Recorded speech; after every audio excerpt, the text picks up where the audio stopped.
저는 가위 소리에 눈을 뜨는 사람입니다. 매일 오전 8시 셔터를 올리고 들어가 불을 켜면 얇은 머리카락이 바닥에 남아 밤사이에 정막을 말해줍니다. 드라이어를 켜고 거울을 닦으면서 생각했어요. 이 작은 공간에 15년이 쌓여 있다고요. 민지야, 오늘도 예쁘게 해줘. 단골 이모님이 밝게 웃으며 들어왔습니다. 손은 습관처럼 움직였지만 마음은 무거웠어요. 어젯밤 예린이가 말했거든요. 논술반을 추가로 들어야 할 것 같다고. 등록금이 또 늘 거라고요. 집에서는 시어머니가 같은 말을 반복하셨어요. 보물상자가 어디 갔지? 찾아야 하는데. 치매 증상이 부쩍 심해졌습니다. 정호는 승진에서 밀렸다며 말수가 줄었고 식탁 위에는 한숨이 자주 올랐죠. 그 와중에 새 직원 수연이가 출근했습니다. 25. 말투는 공손했고 눈빛은 간절했지만 손놀림은 아직 서툴렀어요. 사장님, 펌 도와드릴까요? 저는 고개를 저었습니다. 아직은 지켜보기만 해. 어제는 샴푸를 흘렸고 그저께는 파마약 농도를 틀렸거든요. 오후엔 김 사장님이 오셨습니다. 50대 중반, 깔끔한 수트를 입고 점잖은 말투로 요즘 젊은 디자이너들 실력이 대단해요. 트렌드도 빠르고 라고 하셨죠. 말은 칭찬처럼 들렸지만 제 가슴 어딘가를 콕 찔렀습니다. 저녁에 집으로 돌아오니 예린이가 성적표를 책상 밑으로 슬며시 밀어 넣었습니다. 평소보다 낮았어요. 괜찮아. 다음에 잘하면 돼. 겉으로는 웃었지만 손끝이 차가웠습니다. 밤, 화장실 거울 앞에 서니 45년을 살아온 얼굴이 선명했습니다. 눈가가 처지고 미간이 깊어졌죠. 20해 전 전국 미용 대회에서 우승했던 순간이 번쩍 떠올랐습니다. 결혼하며 서랍 맨 뒤로 밀어 넣었던 꿈이 그때 같이 들어갔다는 사실도요. 마감을 앞두고 수연이가 정리하다 놓고 간 도구를 챙기며 생각했어요. 저 아이는 왜 이런 작은 샵에 왔을까? 실력은 부족해도 간절한 만큼은 분명했습니다. 샵을 닫고 골목으로 나오니 비가 내리고 있었고 모퉁이를 돌자 새로 생긴 대형 헤어샵에 유리창 너머로 젊은 디자이너들이 분주히 움직이는 모습이 보였습니다. 저는 발걸음을 재촉했습니다. 아직은 경쟁을 정면으로 바라보고 싶지 않았거든요. 한 달이 흘렀습니다. 집안 대화는 짧아졌고 오늘 어땠어? 는 형식만 남았죠. 샵에서는 수연이의 실수가 잦았습니다. 샴푸물이 튀고 염색약 라벨을 헷갈렸어요. 수연아, 이렇게 하는 게 아니야. 제 목소리가 날카롭게 갈라졌습니다. 그녀는 죄송해요. 더 열심히 할게요. 라고 했지만 손님 앞에서 반복되는 실수는 결국 샵의 신뢰를 깎아내리니 저도 마음이 다급했죠. 시어머니는 여전히 상자 이야기를 했습니다. 중요한 게 들어있단다. 방을 뒤져봐도 그런 상자는 없었고 저는 그 말이 기억의 파편이라는 걸 머리로는 알면서도 마음으로는 받아들이기 어려웠습니다. 오후에 박 여사님이 오셔서 조심스레 말했습니다. 민지야, 저기 새로 생긴 데 한번 가봤는데 괜찮더라. 15년 단골의 한마디는 칼날 같았습니다. 저녁 매출을 정리하니 지난달보다 20%가 줄었고 손등으로 장부를 덮으며 한숨을 삼켰어요. 집으로 돌아오니 예린이가 말했습니다. 엄마, 친구들 재수학원도 알아본대. 저는 일단 수능부터 보자. 라고 답했지만 마음속 계산기는 이미 요란하게 돌아가고 있었죠. 정호는 나도 월급 인상이 어렵다. 라며 고개를 떨구었습니다. 두 사람의 말은 서로에게 위로가 되지 못했고 각자의 피로만 알려줬습니다. 닿는 시간, 수연이가 혼자 남아 바닥을 닦고 거울을 닦는 모습을 문틈으로 봤습니다. 서툰 손과 다른 성실함이 보였어요. 저는 그 순간 알았습니다. 저 아이를 키우지 못하면 결국 나도 작아질 거라는 사실을요. 그러나 마음을 고쳐먹기도 전에 장사 현실이 등을 떠밀었습니다. 보물상자 시어머니의 중얼거림이 그날따라 유난히 또렷했어요. 저는 그 상자를 제 마음 어딘가에서도 잃어버린 채 살고 있다는 생각이 들었습니다. 화요일 급하게 파마를 원하는 손님이 왔는데 저는 다른 커트를 마무리 중이었습니다. 수연아, 샴푸만 도와줘. 저는 주저 끝에 말했죠. 그런데 뜻밖에도 그녀의 손놀림이 차분했습니다. 물 온도를 2번 조절하고 두피를 문지르는 압이 일정했어요. 손님이 기분 좋다. 며 미소를 지었습니다. 드라이는 아직 엉키는 구석이 있었지만 눈빛은 흔들리지 않았습니다.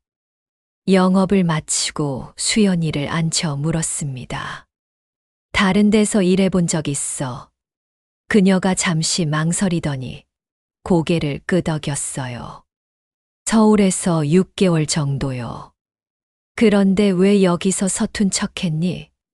처음엔 긴장했고 그 다음엔 혼날까봐 더 조심스러워졌어요. 악순환이었죠. 저는 그제야 깨달았습니다. 사람을 키우는 건 기술이고 기술보다 더 어렵다는 걸요. 앞으로는 내가 할 수 있는 만큼만 해. 실수해도 괜찮아. 대신 이유를 꼭 말해. 그 말을 듣자 수연이의 어깨가 비로소 내려앉았습니다. 며칠 뒤 김 사장님이 평소와 다른 어조로 말했습니다. 민지 사장님, 더 큰 곳에서 실장으로 일해볼 생각 없으세요? 조건은 지금보다 훨씬 나을 겁니다. 처음엔 농담인 줄 알았습니다. 왜 저에게요? 실력을 받죠. 15년이 허투루 쌓이는 게 아니라는 걸. 저녁에 집에서 정호에게 이야기를 꺼내니 그는 의외로 관심을 보였습니다. 조건이 구체적이면 들어보자. 옆에서 예린이가 말했습니다. 엄마, 집 분위기 조금만 가벼워졌으면 좋겠어. 아이의 말이 제 등줄기를 타고 내려왔습니다. 선뜻 결정을 못하는 건 제가 쌓아 올린 이 공간이 단순한 생계가 아니라 제 이름이라는 사실 때문이었죠. 동시에 현실의 숫자들이 저를 끌어당기고 있었습니다. 대형 프랜차이즈 샵은 전단지와 할인, 쿠폰을 쏟아냈습니다. 신규 오픈 50% 할인은 골목 곳곳에서 반짝였고 단골의 발걸음이 조금씩 그쪽으로 기울었습니다. 저는 어쩔 수 없이 가격을 내렸지만 이미 바닥 가까이였죠. 한 달 매출은 40%가량 빠졌고 장부의 빨간 줄이 매일 한 칸씩 늘어났습니다. 민지야, 미안해. 이번 한 번만 저기서 해볼게. 20년 단골 최 이모님의 말에 웃는 얼굴을 간신히 유지했습니다. 손님의 선택을 탓할 수 없다는 걸 잘 알면서도 속은 서늘해졌어요. 정호와 앉아 담백하게 현실을 얘기했습니다. 이대로면 문 닫아야 할 수도 있어. 대출은 갚을 확신이 없어. 말끝마다 무게가 더해졌죠. 예린이가 조심스럽게 말했습니다. 엄마, 나 학원 그만둘까? 저는 단호히 고개를 저었습니다. 그런 소리 하지 마. 엄마가 해결해. 하지만 해법은 쉽게 보이지 않았습니다.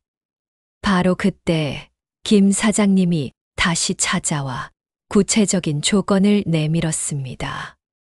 기본급 300의 실적 인센티브, 4대 보험, 교육 수당까지. 숫자는 현실적이고 현실은 제 목을 조여 오고 있었죠. 하지만 제 샵은요? 넘기시거나 정리하셔야죠. 요즘 상황에선 나쁜 선택이 아닙니다. 그날 오후 수연이가 단골 할머니의 염색과 컷을 맡았습니다. 전보다 손목이 유연했고 얼굴형을 따라 라인을 섬세하게 닫아갔어요. 할머니가 거울을 보며 어머, 이게 나야? 라고 감탄했습니다. 저는 수연이에게 물었습니다. 이 기술 어디서 익혔니? 유명 아카데미에서 6개월 과정을 들었어요. 현장이 필요해서 여기 왔고요. 겸손과 성실.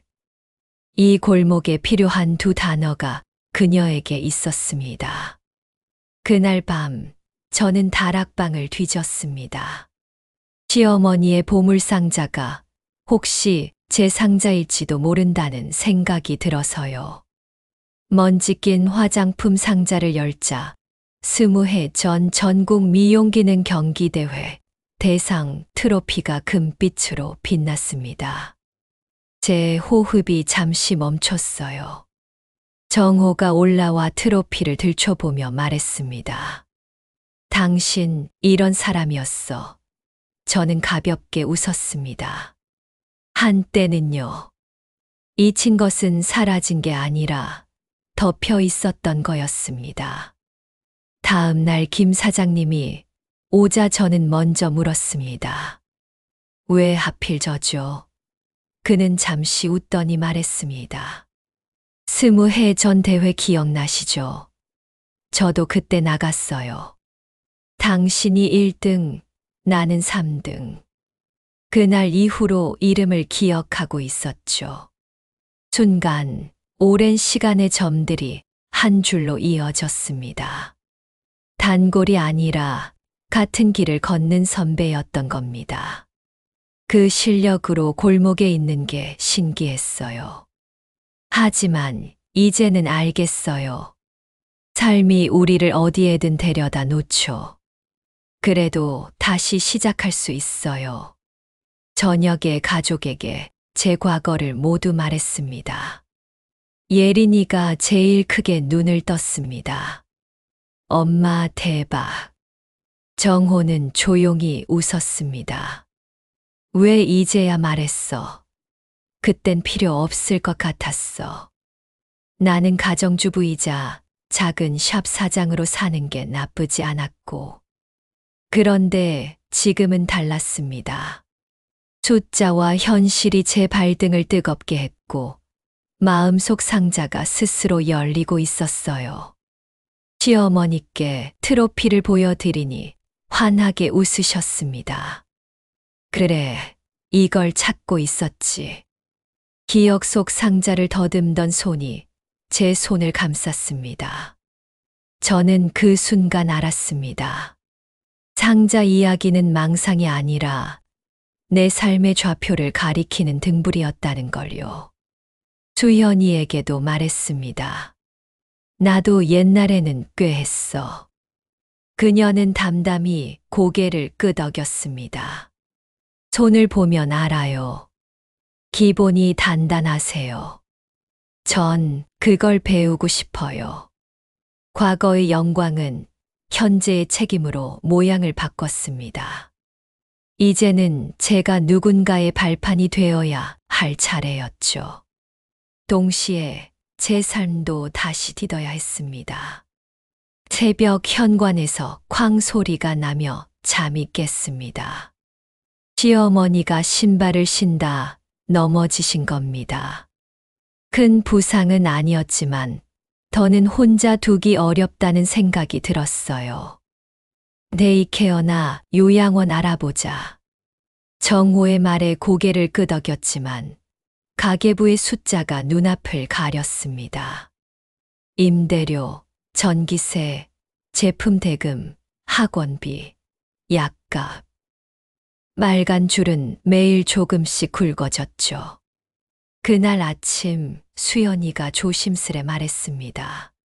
사장님, 제가 이 샵을 인수하면 어떨까요? 부모님이 자금을 도와주신대요. 그 한마디가 공기를 바꿨습니다. 저는 계산기를 꺼냈습니다. 권리금, 보증금, 재고, 인수 시점, 세금, 그리고 단 하나의 원칙: 동네 가격을 함부로 흔들지 않을 것. 점심 무렵 김 사장님에게서 연락이 왔고 구체 조건을 다시 들었습니다. 오후 이웃에게 전화가 와서 급히 뛰어나가 보니 시어머니가 골목 화단에서 흙을 헤집고 계셨습니다. 상자를 찾아야지. 손등을 닦아드리자 시어머니가 낮게 속삭였습니다. 상자는 내 마음에 있어. 저는 그 말을 꼭 쥐었습니다. 집에 모시고 와 따뜻한 차를 드시게 하고 데이케어 센터 상담을 예약했습니다. 비용은 요양원보다 낮고 돌봄은 촘촘했죠. 해가 기울 무렵 샵으로 돌아와 수연이에게 말했습니다. 내게 넘길게. 대신 조건이 있어. 동네 가격을 지키고 어르신 예약을 우선하고 간판에 내 이름을 작게 남기고 매주 토요일 오전 무료 두피 케어 교육을 열 것. 수연이는 깊게 고개를 숙였습니다. 배우겠습니다. 저는 김 사장님에게 전화해 실장 제안을 받겠다고 했습니다. 단, 토요일 오전엔 동네에서 교육을 해야 해요. 잠시 정적 뒤 그는 웃었습니다. 그 점을 기대했습니다. 그날 밤 저는 가위를 닦아 서랍에 넣고 거울을 마주 보았습니다. 균열은 사라지지 않았지만 금빛이 스며들 준비를 하고 있었어요. 인수 계약은 빠르게 진행됐습니다.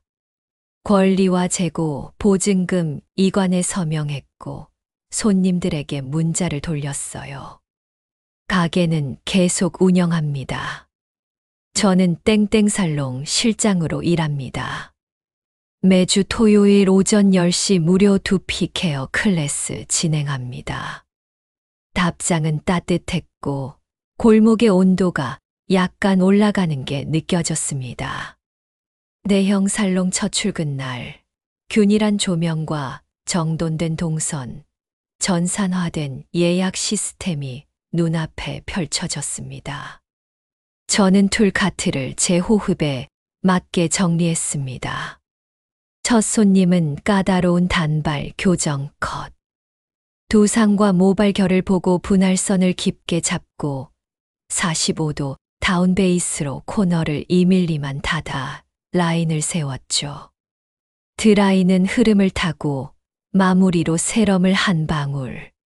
손님이 거울을 보며 조용히 숨을 들이켰습니다.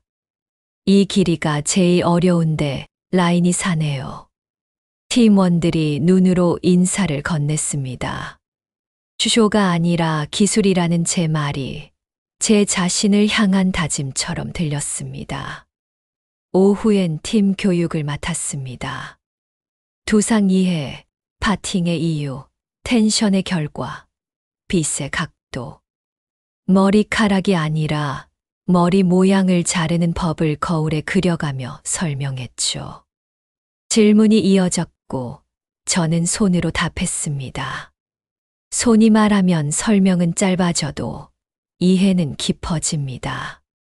토요일 오전 골목으로 돌아와 접이식 테이블을 펴고 차를 따랐습니다.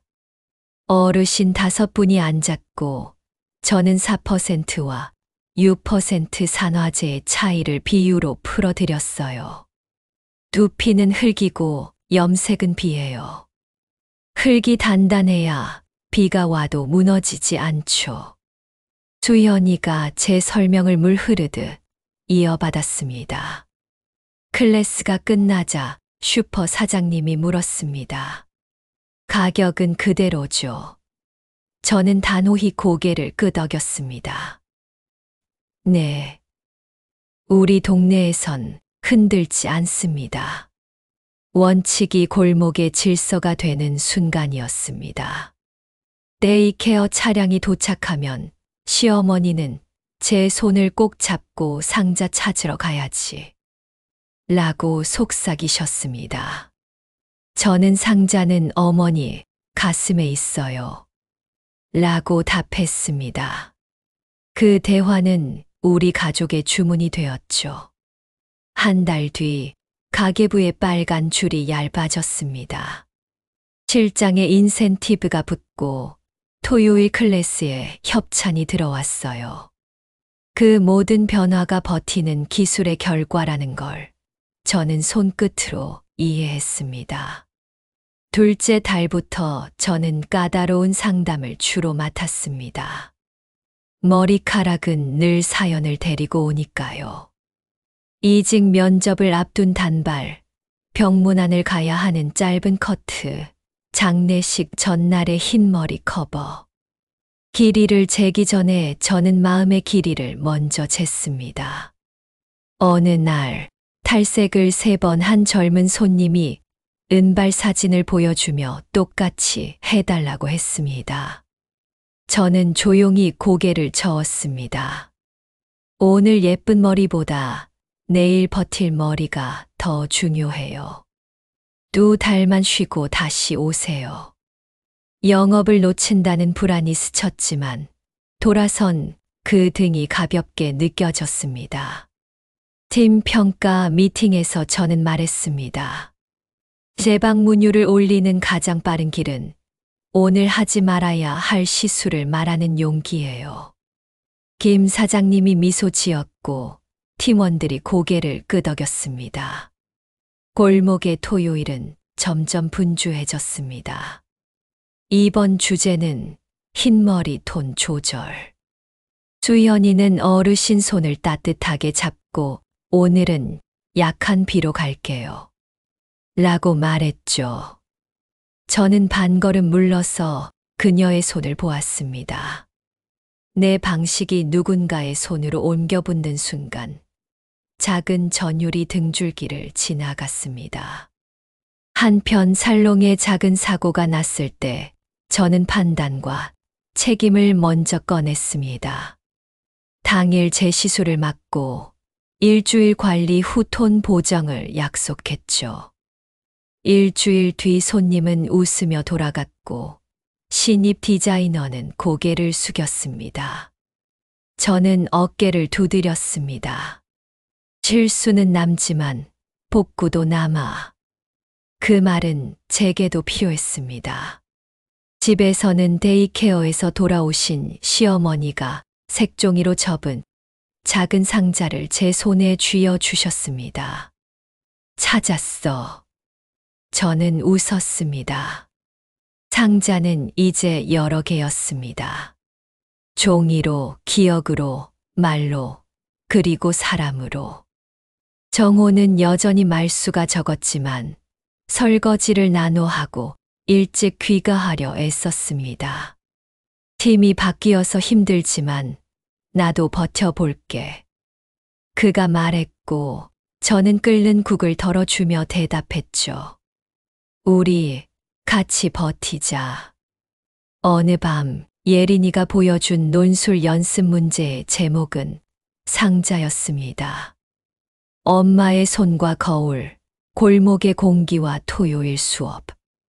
엄마는 매일 상자를 연다. 라는 문장에 저는 천천히 숨을 들이켰습니다. 등록금 노트에 별표를 하나 더 그렸어요. 우리는 조금씩, 그러나 확실히 채워가고 있었습니다. 셋째 달, 저는 사내 교육과 골목 수업을 잇는 손의 약속 프로그램을 제안했습니다.